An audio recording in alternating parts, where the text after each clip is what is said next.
खान साहब अपने इंतकाल से चंद रोज कबल गुर्दा तब्दील करवाने के प्रोग्राम के मुताबिक लाहौर से अमेरिका की तरफ रवाना हुए। सफर तवील होने के वहाँ पे इन्होंने रास्ते में ही थकावट दूर करने की गर्ज से चंद दिन के लिए लंदन में रुकने का फैसला किया। उनके सेक्रेटरी इकबाल भी उनके हमरा थे। लंदन के हैथरो एयरपोर्ट पर उतरकर उन्होंने एक होटल में चेक इन किया कि उनकी तबीयत खराब होने लगी। वो चंद लम्हों के लिए लेट गए मगर तबीयत बहाल ना हुई तो उन्होंने फिलफौर कहा, मुझे हॉस्पिटल ले चलो। डॉक्टर हारून की मदद से उनको हॉस्पिटल ले जाया गया तो डॉक्टर्स ने फौरी तौर पर डायलिसिस करने का फैसला किया।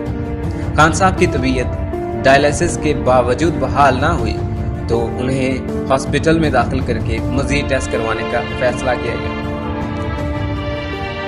लंदन के प्राइवेट हॉस्पिटल के डॉक्टर ने दूसरे रोज जो टेस्ट जमा करवाए थे उनके रिजल्ट तीसरे रोज आए तो पता चला कि खान साहब को तो हेपेटाइटिस A, B और C हो गया है। डॉक्टरों ने उनकी वजह बताई कि डायलिसिस की मशीन की नालियां तब्दील किए बगैर डायलिसिस किए गए हैं, जिनकी वजह से इन्हें हेपेटाइटिस ने घेर लिया है। सूरत हाल गंभीर से गंभीर होती हुई नजर आई जब डॉक्टर ने खान साहब को लंदन में ठहरने का मशवरा दिया और बताया कि हेपेटाइटिस का इलाज मुकम्मल यहीं से करवा के जाएं, वरना गुर्दे इस हालत में तब्दील होना नामुमकिन है।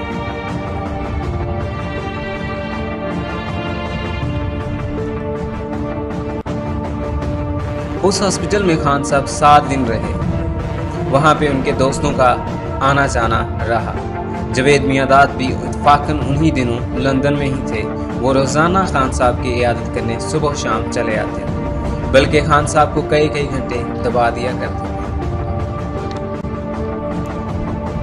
दिखने में तो खान साहब इतने बीमार मालूम नहीं पड़ते थे। किसी दोस्त को भी शक न गुजरता कि शायद इनके आखिरी अय्याम हैं। डॉक्टरों ने भी तसल्ली दी हुई थी, शायद इसी वजह से खान साहब की बेगम और उनके खानदान का कोई फर्द ना बुलाया गया। मैडम नूर जहां भी उन्हीं दिनों लंदन में इलाज के वास्ते आई हुई थी। वो व्हीलचेयर पर बैठकर उनसे मिलने आया करते थे।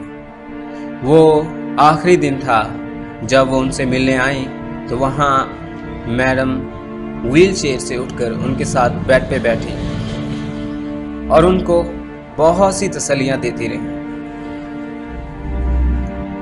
तसल्ली देने से याद आया, क्या बात, एक तरफ तो नूर जहां मलकाए तरन्नुम और एक तरफ एशिया का नंबर 1 गुलकार, दोनों समंदर। खान साहब का ही फिक्रा है कि समंदर को समंदर में सहारा कौन देगा। किस्मत थी उनकी, या फिर यूँ कह लें कि उनका आखिरी दिन चल रहा था कि एक मसला हल नहीं हो रहा था कि एक और मुसीबत। इंतकाल के रोज उनके इंतकाल का एक बहुत बड़ा सबब जो एक डॉक्टर था, वो डॉक्टर जो कि स्पेशलिस्ट था हेपेटाइटिस का, उनका मशवरा था और उस मशवरे पे उनको हेपेटाइटिस का अचानक तेज तरीन इंजेक्शन लगा दिया गया। इंजेक्शन लगने से ही चंद घंटे बाद डॉक्टर वहाँ से गायब हो गया। साथ ही खान साहब की तबीयत बिगड़ना शुरू हो गई। शाम को तकरीबन 8 बजे से 9 बजे तक उनका पेट इस कदर सख्त हो गया कि सांस लेना दुश्वार हो गया था। डॉक्टरों से रब्ता किया गया मगर डॉक्टर ने कोई जवाब न दिया। नर्सेस और डॉक्टर्स कई घंटों तक उनसे रब्ते में रहे मगर उनका एक ही था कि मैं सुबह आऊँगा। सुबह 5 से 6 बजे के दरमियान खान साहब की तबीयत मज़ीद ख़राब हो गई तो डॉक्टर्स ने और नर्सेस ने उन्हें इमरजेंसी वार्ड में ले जाने का फैसला किया और उनकी हालत देखकर यूं लगता था कि अभी कुछ ही लम्हे में ये इस दुनिया से चले जाएंगे। फिर हुआ यूं कि उनको इमरजेंसी वार्ड में दाखिल कर दिया गया और डॉक्टर्स को फौरी तौर पर किसी भी हालत में बुलाने का फैसला किया गया। लेकिन जब डॉक्टर वहां पहुंचे और वो भी डॉक्टर उनमें था, जब वो डॉक्टर वहां पहुंचा तब तक खान साहब इमरजेंसी वार्ड में दाखिल हो चुके थे।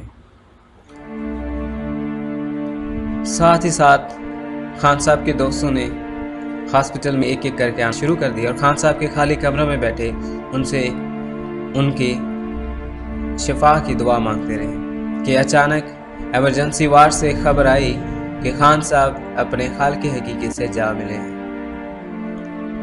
अब उनकी मौत का जिम्मेदार कौन है? खान साहब का आराम का मशवरा था कि वो लंदन में खुद ठहरने का उन्होंने फैसला किया था, या वो डॉक्टर जिन्होंने इंजेक्शन लगाया था हेपेटाइटिस का 23, या खान साहब की फैमिली कि जिन्हें डॉक्टर ने ना बुलाया। पहले तो खान साहब की अहलिया ने लंदन के उन डॉक्टर्स पर मुकदमा दायर करने का सोचा, लेकिन साथ ये भी सोच लिया कि औरत ज़ात हो कहाँ कहाँ अदालतों के चक्कर लगाती है।